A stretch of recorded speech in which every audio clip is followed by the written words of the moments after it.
Let's go big picture first, okay? So Florida, we just found out yesterday, Trump with the real clear average just finally snuck ahead of Biden. But it was close last go around. How are you seeing Florida right now?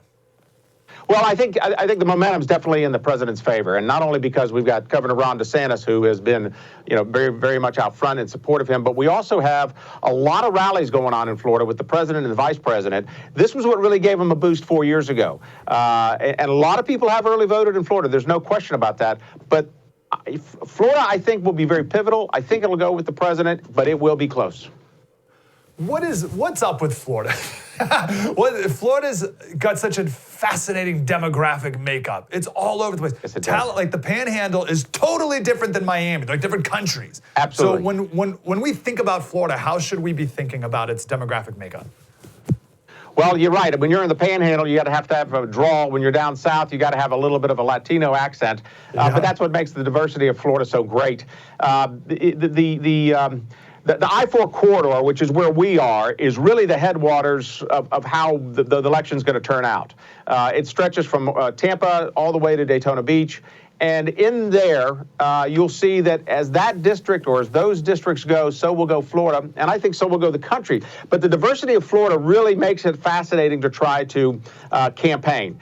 You've got to be, very aggressive about certain immigration issues when you're in South Florida. You got to be really strong on agricultural issues, which sometimes crosses with immigration when you're up in North Florida and Central Florida.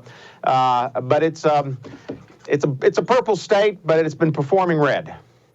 What about the Cuban immigrants in Florida, who my understanding is usually go very red? And I know there's this group that Rubio has been a part of or leading is it's like Fighters for Trump. And we played this ad from an MMA fighter, very popular MMA fighter whose family was from Cuba.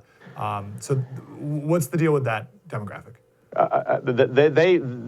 The old guard of the Cuban Floridians are very strong in support of Trump.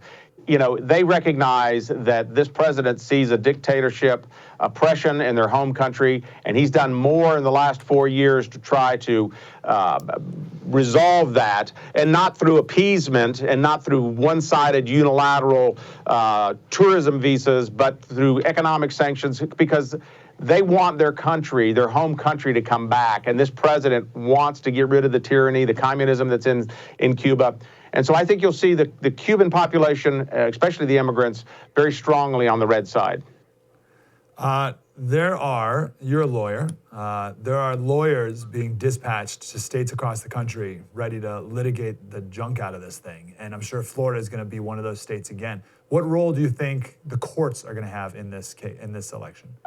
Very significant, but you got to understand, in order to disavow, in order to annul an election, you've got to prove fraud. Fraud is with particularity, meaning you've got to show intent, that they intentionally did this. We had this in 2000 when we had the hanging Chads, the pregnant Chads, the missing Chads, and the Bush v. Gore debacle. And there were lawyers dispatched at every precinct almost, and they were arguing in every voter registrar's office in a county and then in the state.